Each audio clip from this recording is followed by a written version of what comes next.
Morning. Morning, Senator. How are you? Good. Where do you want me? It's just us this morning. A little bit further down. Over here? Okay. Yeah, there you go, sir. Previously, they had like a spot here for me to stand on. Podium. Senator, how did the meeting go in there with John Ratcliffe? Well, it went well. I've known John Ratcliffe for a number of years, even before he came to Congress, and of course worked with him as part of the Texas delegation. I had the honor of introducing him at his previous nomination for Director of National Intelligence. So he, I think that's an outstanding pick by President Trump. Do you have any concerns about Ratcliffe? I don't. I think he's going to be one of the more boring confirmation hearings that we'll have, which I think is okay with him. Who are some of the less boring? Well, the ones that you all report on. Well, I'm not going to name names, but you know who they are. Kash Patel, the FBI director nominee, you said some of his calls to close down the FBI were, quote, hyperbole. Do you still believe that, or do you think some of these calls are concerning?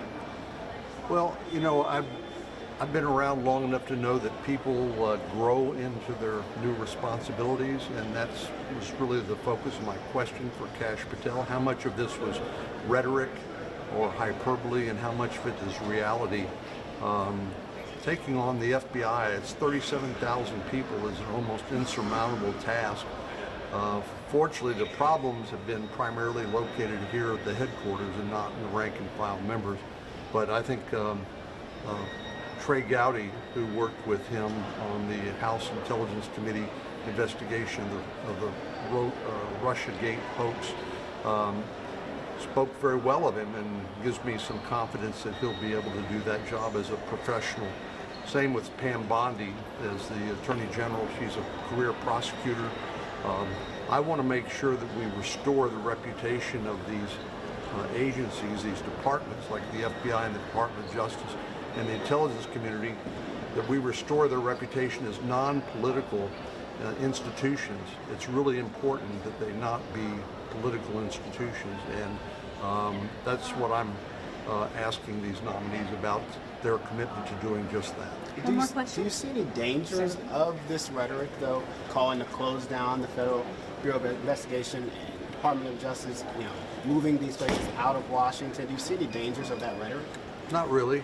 I'm fine with that. I think President Trump was elected not to maintain the status quo, but to change the direction of the country. Clearly, people were not happy with the direction we were heading in, and a lot of these institutions, frankly, need to be shaken up.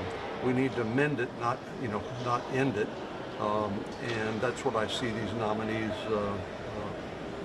Not the reason why President Trump selected these nominees. I think we've got one question here. One more question, please. Could you tell us about your stance on ghost guns and untraceable firearms, given the latest UHC shooting? I know this is off topic, but well, the problems are with people who are either mentally ill or criminals. Obviously, they should not get their hands on firearms. Law-abiding citizens are not a problem. Thank you guys so much. Thank you.